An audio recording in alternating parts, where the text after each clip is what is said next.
Olá, eu sou Adonai Lacruz. Nesse vídeo eu vou falar sobre modelagem por equações estruturais, mínimos quadrados parciais.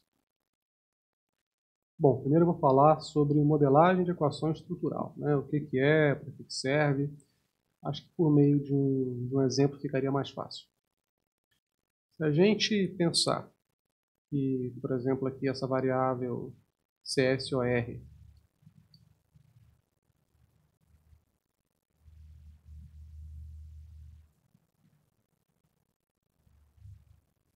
Olá, eu sou Adonai Lacruz. Nesse vídeo eu vou falar sobre modelagem por equações estruturais de mínimos quadrados parciais.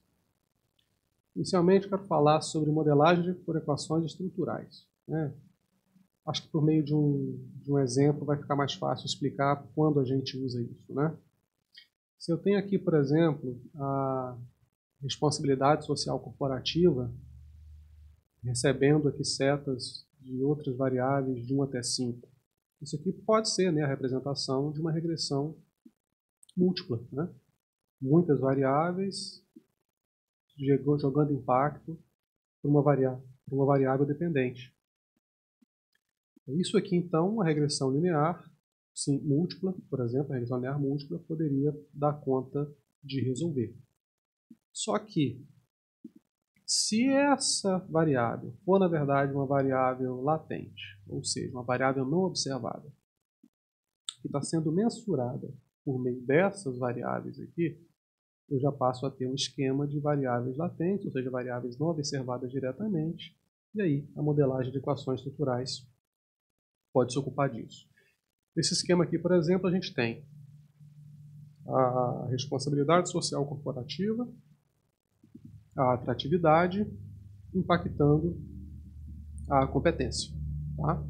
Então a gente tem aqui a responsabilidade social corporativa, a atratividade e a competência como variáveis não observadas, né? Ou seja, não foram medidas diretamente.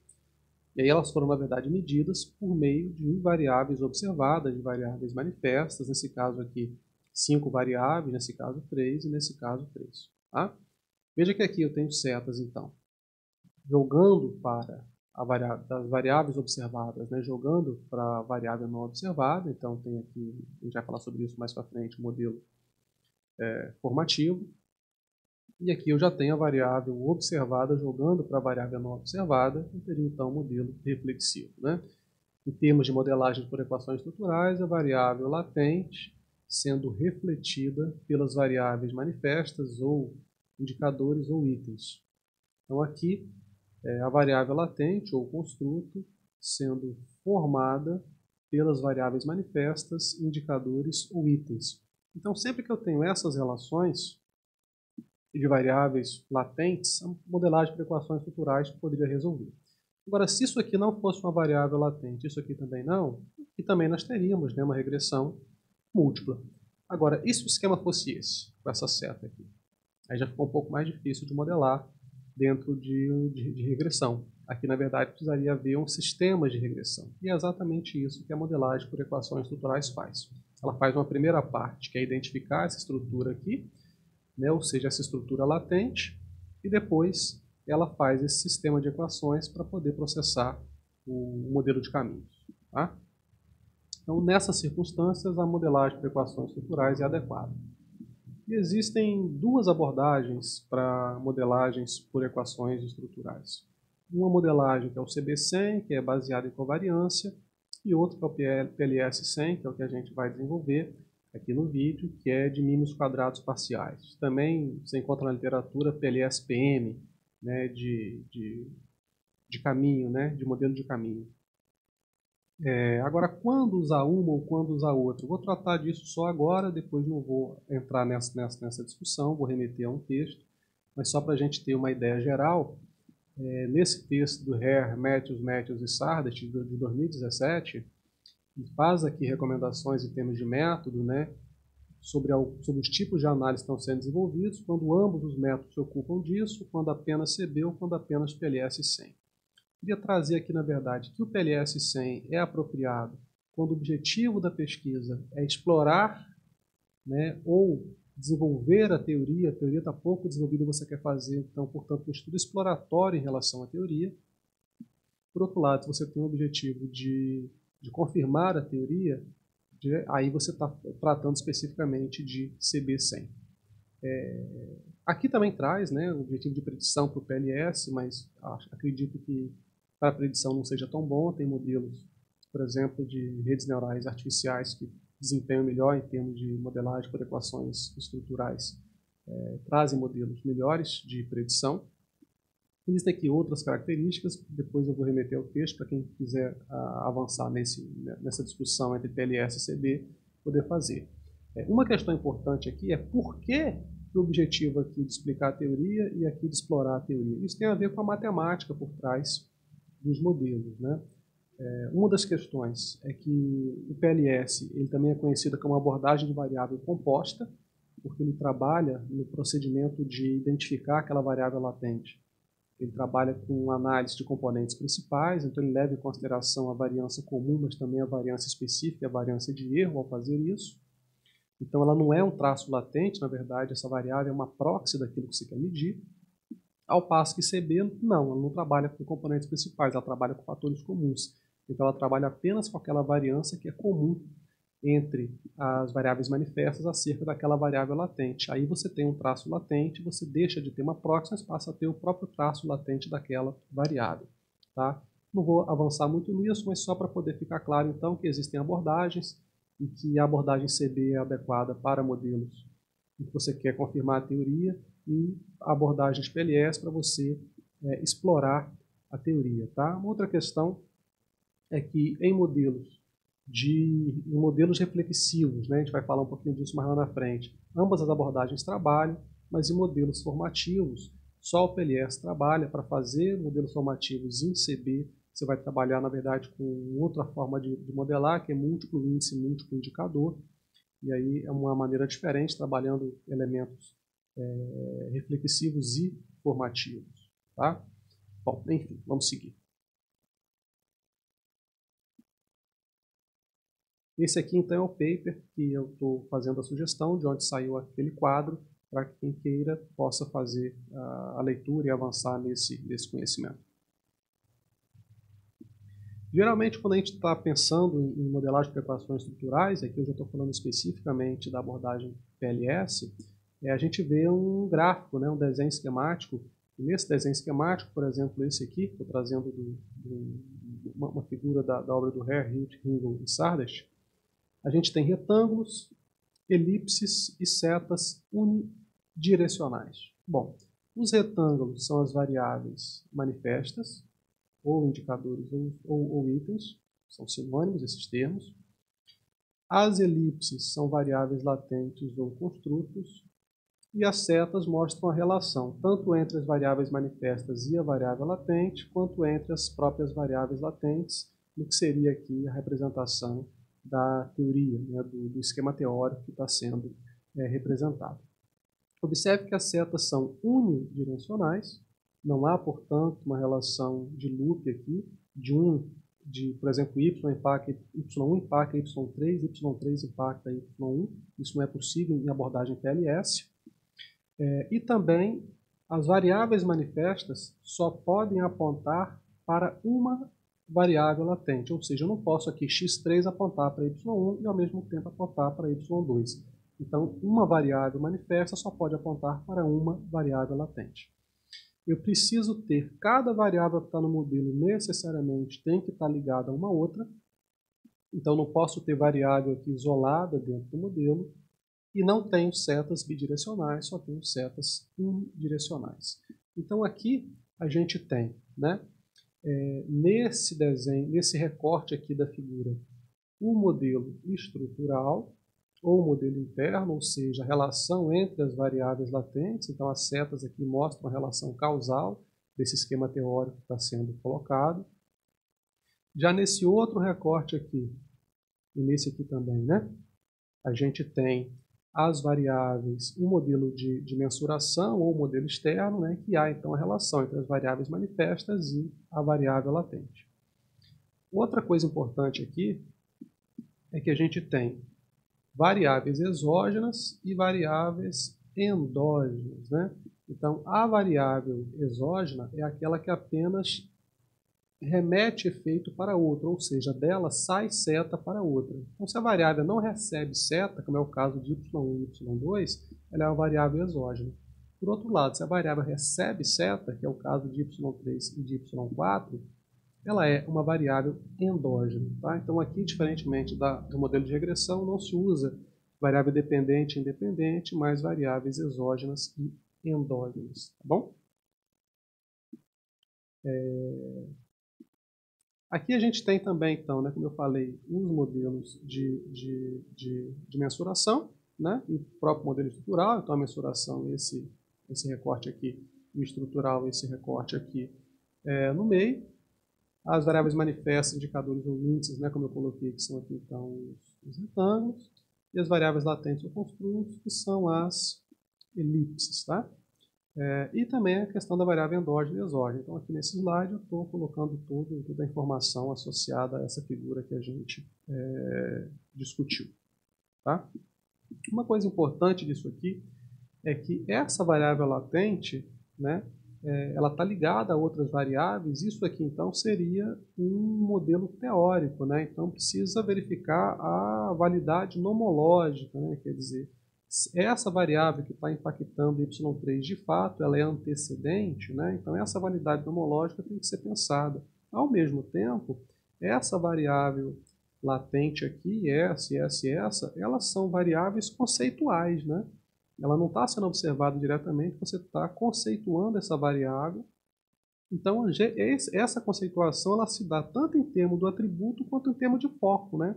Quer dizer, o atributo poderia ser, por exemplo, uma atitude de clicar num banner, ou uma intenção de comprar algo, ou uma percepção, né, de facilidade de uso de uma tecnologia, ao passo que o foco poderia ser, por exemplo, a satisfação do cliente em relação ao preço e ao atendimento, né? Então, nesse exemplo aqui que eu dei, quer dizer, a satisfação seria o atributo, né? E o foco seria a percepção em relação a preço e em relação a atendimento, né? Então, nessa definição que é feita, a variável latente ela tem uma definição constitutiva e conceitual, e as variáveis manifestas têm que ter uma definição operacional, quer dizer, como é que essas variáveis vão ser medidas, né? E o que é que essas variáveis em conjunto significam para essa aqui? Então, tem que pensar em termos de definição constitutiva na variável latente, de definição operacional em relação à variável manifesta, e essa variável conceitual tem que ser pensada em termos de atributo, né? Quer dizer, ao que se refere, mas também em termos de foco, ou seja, onde é que isso está sendo aplicado. Tá? Para fazer um modelo de PLS, existem alguns pressupostos, né? Um deles é a natureza dos construtos, né? Então, como eu já tinha colocado, essa abordagem de PLS ela é uma abordagem de variável composta, né? Ela não é uma variável de traço latente. Então, ela é uma proxy, né, que trabalha com variáveis compostas. Outra questão em relação a isso a questão da recursividade, da unidimensionalidade, que eu vou tratar também, que tem a ver também com a natureza desse construto, mas vou seguir a ordem aqui. Então, a primeira questão é que são variáveis compostas, não são traços latentes, né? Outra questão é do tamanho mínimo da amostra. Aqui existem algumas regras empíricas, eu prefiro fazer a verificação disso, usando seja um pacote para o R ou usando o próprio GPower. Existem algumas regras empíricas, mas eu acho que é muito fácil testar, então não há razão para ficar pensando do ponto de vista dessas regras empíricas. O ideal é verificar dentro do seu modelo qual seria o tamanho mínimo da amostra. Tá? Mas, no geral, o tamanho mínimo da amostra não precisa ser muito grande e segue ali a receita, né, o receituário de regressão. A distribuição dos dados. Os dados não precisam ter normalidade, entretanto, como o PLS vai trabalhar com procedimento de reamostragem, né, especificamente de Bootstrap, ele vai calcular os intervalos de confiança no sentido de validar o modelo. Então, esse Bootstrap ele é muito influenciado por problemas mais sérios de assimetria e de kurtose. Então, se houver um desvio muito grande de normalidade, pode ser um problema. Veja, não requer normalidade, mas um desvio muito grande da normalidade pode ser um problema. Por isso que é importante olhar a assimetria e kurtose na origem dos dados. Esse modelo aceita variáveis tanto em escala métrica quanto em escala ordinal, ou mesmo dicotômica, no caso dicotômica com algumas restrições, a gente vai falar disso depois. O modelo de PLS assume, né, dentro tanto do modelo de mensuração, e esse modelo de mensuração ele é uma combinação linear das variáveis, então a linearidade ela é um pressuposto, tem que ser observado isso. E as relações unidirecionais, né, como eu tinha colocado, e com relação à recursividade, né, porque no modelo de caminho, essas relações elas têm que ser recursivas, né, quer dizer, isso implica duas coisas. Uma, né, é que não pode ter loop, então A não pode impactar B e B impacta A, e ao mesmo tempo também, cada variável tem que estar impactando uma outra, ou seja, eu não posso ter um modelo em que uma variável está sozinha, isolada, que não impacta ninguém. Então, no modelo teórico que está sendo construído, se as relações não forem unidirecionais, PLS não seria uma abordagem adequada. Tem que pensar na abordagem de CB, por exemplo, né? E a questão da recursividade, ou seja, tem que ter pelo menos uma variável impactando outra e não pode haver a questão do loop, tá? E aí alguns cuidados, né, que se deve ter ao processar o modelo de PLS. Um deles é em relação a valores influentes, né? A gente sabe que esses valores influentes eles atrapalham média, desvio padrão, correlação. Então esses valores influentes podem também criar algum tipo de viés no resultado, sobretudo na significância dos coeficientes, né, das estatísticas, dos parâmetros. Outro problema associado à endogeneidade. Endogeneidade em PLS está ligado à correlação, né, das variáveis exógenas com o termo de erro. Então a gente precisa verificar isso também, e não pode haver, porque seria aí, na verdade, haveria aí então um viés de omissão de variável, né? Se as variáveis exógenas estão associadas com o termo de erro, quer dizer que há omissão de variável, que haveria então uma outra variável, uma terceira variável que não está no modelo que está influenciando os resultados. Outro problema relacionado à heterogeneidade, ou seja, se eu tenho grupo de respondentes que não são homogêneos, eu teria então clusters ali, eu teria que tratar isso dessa maneira. E os efeitos que estão sendo processados, se não são lineares, se são efeitos não lineares, deveriam também ser modelados como efeitos não lineares, tá? Não vou abordar muito isso, vou remeter aqui a um paper de 2019, do Sadash, Ringo, Xia, Xing, Moseis e Randomi, não sei nem se a pronúncia é essa. Esse é o paper que trata exatamente, né, de um checklist aí robusto para processar PLS 100. Bom, no modelo estrutural, né, a gente já colocou ali as variáveis endógenas, variáveis exógenas. Vou trazer aqui um outro modelo, em que a gente tem então aqui a variável endógena, a variável exógena, né? Então tem aqui, por exemplo, gestão escolar impacta desempenho escolar. Se eu quisesse colocar uma covariável, pensando covariável como uma variável que eu não tenho interesse nela, porque eu já sei dos efeitos dela, a literatura já demonstra, mas eu quero controlar os efeitos do desempenho, por exemplo, na área de gestão escolar, já se sabe que o desempenho escolar é influenciado pelo nível socioeconômico dos alunos. Então, eu não quero estudar o nível socioeconômico dos alunos, mas eu quero controlar o efeito da escola em relação ao desempenho. Então, eu coloco essa covariável, poderia colocá-la aqui, por exemplo, nível socioeconômico, impactando o desempenho escolar, e ela seria aqui, então, uma covariável, semelhante àquilo que se faz numa regressão. Mas há também modelos hierárquicos, por exemplo, a gestão escolar, ela foi entendida como um construto complexo que seria melhor representado pela liderança pedagógica e pelo engajamento. Então, às vezes, você tem construtos que são tão complexos que eles são melhor expressos em termos de outras variáveis latentes. Então, veja que eu tenho uma variável latente que está sendo expressa por outras duas variáveis latentes, e essas sim expressas por variáveis manifestas. Então, sempre que você tem isso, você tem um modelo hierárquico, tá? E há também variáveis moderadoras e mediadoras, nesse caso aqui, essa complexidade da gestão, por exemplo, que é single item, ela está moderando essa relação, né? A pergunta aqui é se a complexidade da gestão escolar, se ela afeta a relação entre desempenho escolar e desempenho, né? E gestão escolar e desempenho escolar. Isso aqui, então, seria a moderação. E outra possibilidade seria a mediação. Por exemplo, gestão escolar impacta a complexidade, que impacta desempenho. Ou seja, o efeito da gestão escolar no desempenho escolar, na verdade, precisa passar pela complexidade da gestão escolar. Em outra oportunidade, a gente vai tratar sobre questões de modelos hierárquicos, moderadoras e mediadoras, só quis trazer aqui para a gente ter um vocabulário mínimo para poder trabalhar depois até o próprio desenvolvimento do modelo em termos de modelagem. Tá? Bom, a gente tem então, né, como a gente viu, modelos reflexivos e modelos formativos. Vou colocar como exemplo aqui. Esse aqui, por exemplo, seria a responsabilidade social corporativa, né, resgatando aquele primeiro exemplo, atratividade e competência. Então, a competência aqui é um construto reflexivo, porque a variável latente está impactando as variáveis manifestas, ou seja, ela é refletida nas variáveis manifestas, e construtos formativos, como é o caso da responsabilidade social corporativa, porque a variável latente está sendo impactada pelas variáveis manifestas, ou seja, as variáveis manifestas estão formando essa variável latente. Okay? Deixa eu tentar expressar isso de uma outra forma. Nesse esquema aqui, a gente tem o domínio do construto, né? E aqui também o domínio do construto. Numa mensuração reflexiva, observe que as variáveis manifestas que a gente está utilizando para chegar a essa variável latente, elas têm uma sobreposição, que significa que elas estejam correlacionadas, e até fortemente correlacionadas. Essa parte aqui em que há a interseção das três variáveis seriam os fatores comuns.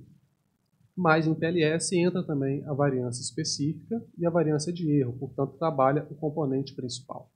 Então sempre que eu tenho um modelo reflexivo, eu tenho na verdade o que seria ali um bloco unidimensional em que essas variáveis estão inclusive sobrepostas, explicando a mesma parte de um domínio do construto.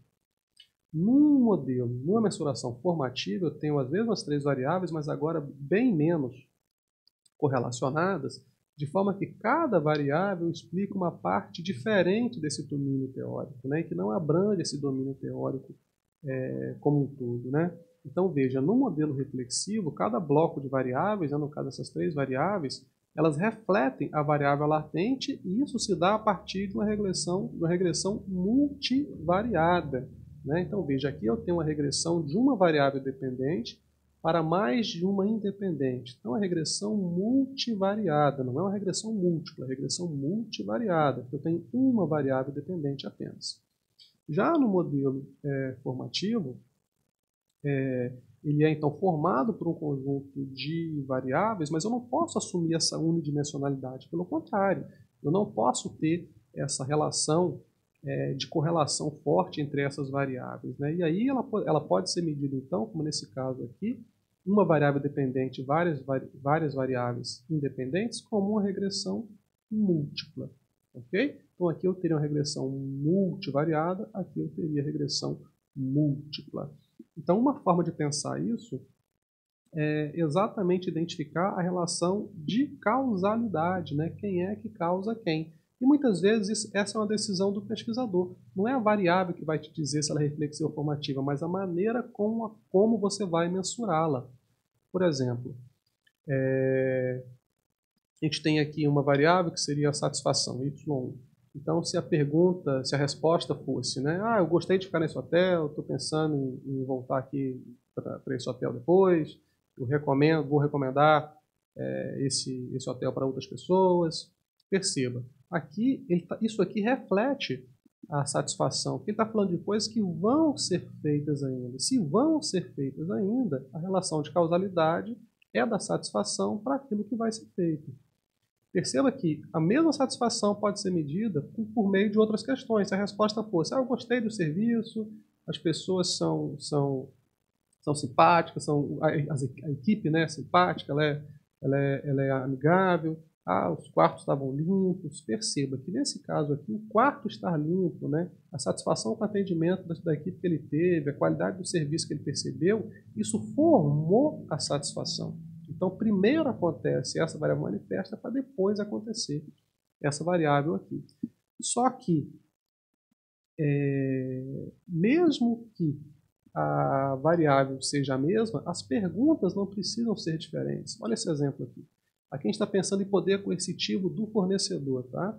Então, se a gente avaliar esse poder coercitivo do fornecedor em termos de atraso na entrega, atraso, né, na garantia que o cliente está buscando, tomou ações legais, cobra preço mais alto, entregar produtos que não foram pedidos, né, produtos indesejados. Perceba, fazer um modelo reflexivo do poder coercitivo ou um modelo formativo do poder coercitivo aqui está sendo feito por meio das mesmas variáveis manifestas. O que vai mudar é a forma de perguntar. Veja só, se a pergunta for: qual é a chance do fornecedor apresentar os comportamentos a seguir nos próximos 3 meses, variando de 1 improvável até 5 potencial? Veja, aqui nós estamos falando de algo que está baseado numa relação hipotética, no que eu acho que vai acontecer. Portanto, é uma relação reflexiva, porque é uma coisa que não aconteceu, que eu acho que vai acontecer. Então, está orientado para o futuro. Já se a pergunta fosse: com qual frequência o fornecedor apresentou esses comportamentos? De nunca até 5, mais de 10 vezes. Perceba que aqui o julgamento está orientado para o passado, porque está baseado em coisas que ocorreram. Se elas ocorreram, então eu estou medindo o poder coercitivo por algo que já aconteceu, logo o poder coercitivo está sendo formado por isso que já aconteceu. Portanto, em pesquisas com questionário, muitas vezes é uma decisão do pesquisador se a variável vai ser medida de maneira reflexiva ou de maneira formativa. Claro que com dados secundários, não, né? Aí precisa ter uma compreensão realmente de causa e efeito. Mas aqui a maneira com que se faz a pergunta é que vai criar essa relação de causalidade, portanto é uma decisão do pesquisador se vai fazer uma mensuração reflexiva ou formativa daquela variável que está sendo estudada. Bom, agora a gente chega aqui já no algoritmo de PLS para depois começar a fazer o processamento. Tentar fazer uma síntese disso aqui, né? De maneira muito resumida, né? Esse processo é inicializado, né, com a estimação dos scores das variáveis latentes, fazendo ali a soma das variáveis manifestas, né, que compõem cada bloco. Depois, no processo de aproximação interna, né, essa variável latente ela é reconstruída, né, como uma combinação linear das outras variáveis latentes. Então, como eu falei, a questão da linearidade aqui ela é realmente um pressuposto. Então, a variável latente é reconstruída pela combinação linear das variáveis manifestas que estão relacionadas a ela, né? E aqui existem 3 possibilidades de fazer isso, 3 modelos, vamos dizer assim, né, que são esquemas. Um modelo é o esquema de caminho, o outro é o esquema de centroide, o outro é o esquema fatorial. O de centroide foi desenvolvido primeiro, mas ele tem alguns problemas, sobretudo em modelos hierárquicos. Depois foi desenvolvido o modelo fatorial e o modelo de caminho. A literatura tem demonstrado que o modelo de caminho se desenvolve bem em qualquer tipo de modelo. O modelo fatorial, por exemplo, é apropriado quando as correlações entre as variáveis latentes é muito baixa, que é inclusive um problema do modelo de centroide. Então eu tenho usado o modelo de caminho porque tem sido apropriado para todos os modelos. Tá? Depois disso vai para o modelo da aproximação do modelo externo, né? Então você sai do modelo interno da variável latente e vai fazer a aproximação do modelo externo, né? Aí nesse processo da modelagem externa, você vai também buscar uma combinação linear que expresse cada variável latente em função dos seus indicadores, né? Então, veja aqui que também fala em relação linear. Feito isso, os pesos externos eles são calculados, né? E aí, claro que de 2 maneiras, né? Se o modelo é reflexivo ou se o modelo é formativo, né? Como a gente já colocou, né? Então, eu posso fazer pela covariância, né, dos pesos internos de cada variável latente, se for reflexivo, ou posso fazer por regressões ponderadas, né, de mínimos quadrados ordinais, se os modelos forem formativos. E depois se verifica se houve a convergência. Convergência do quê? Convergência das etapas anteriores, né? Se as variáveis latentes no modelo de aproximação interna, no modelo de aproximação externa e no processo de calcular os fatores, se houve convergência em relação a isso, né? Convergência significa o quê? Se os resultados foram próximos. Então aqui se define uma diferença máxima aceitável, né? E portanto tem que ser menor do que esse ponto máximo para que a resposta aqui seja sim convergiu. E é claro que para não ficar num loop infinito aqui, além do máximo aceitável, se coloca também um número máximo de tentativas de convergência que se tem, né? Então às vezes você coloca, vou tentar convergir 100 vezes. Se não convergiu, eu sigo adiante, porque do contrário o processo não ia terminar nunca, tá? E aí, na etapa 2, né, esses pesos externos, então, eles são utilizados para calcular os scores finais das variáveis latentes, e aí se tem o final do modelo, de maneira resumida é isso, aí depois você faz o procedimento de bootstrap, e a gente vai depois ver isso com calma no próprio processamento.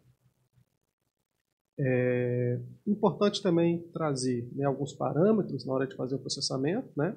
Primeiro é o diagrama de caminho, então a gente precisa ter uma matriz, né, que represente esse diagrama de caminho. Essa matriz ela é expressa numa matriz booleana triangular inferior, depois a gente vai falar disso. Também os blocos, né, com relação às variáveis manifestas que estão compostas, que compõem, né, cada variável latente. Então, tem que dizer qual variável manifesta está relacionada a qual variável latente. Apontar também para cada variável latente dessa, para cada construto, se a mensuração vai ser de maneira reflexiva ou formativa. Sinalizar o esquema de ponderação, como eu falei, né, o centroide, o fatorial ou de caminho. Se é necessário ou não fazer a padronização das variáveis manifestas, se elas estiverem medidas em escalas diferentes, o ideal é que se faça essa padronização, ainda que no final do procedimento as variáveis sejam padronizadas, as variáveis latentes, mas é importante padronizar também as variáveis manifestas se tiverem escalas diferentes. Depois sinaliza, né, a tolerância para convergência, que é aquele valor mínimo que eu mencionei, e o máximo de interação para a convergência. Então, esses dois parâmetros aqui com relação àquele processo de convergência da etapa 2 até a etapa 4. E, por fim, dizer quantas amostras vão ser feitas no processo de reamostragem, que seria aqui o procedimento de bootstrap. Tá? Vamos agora, então, partir para o processamento disso no R.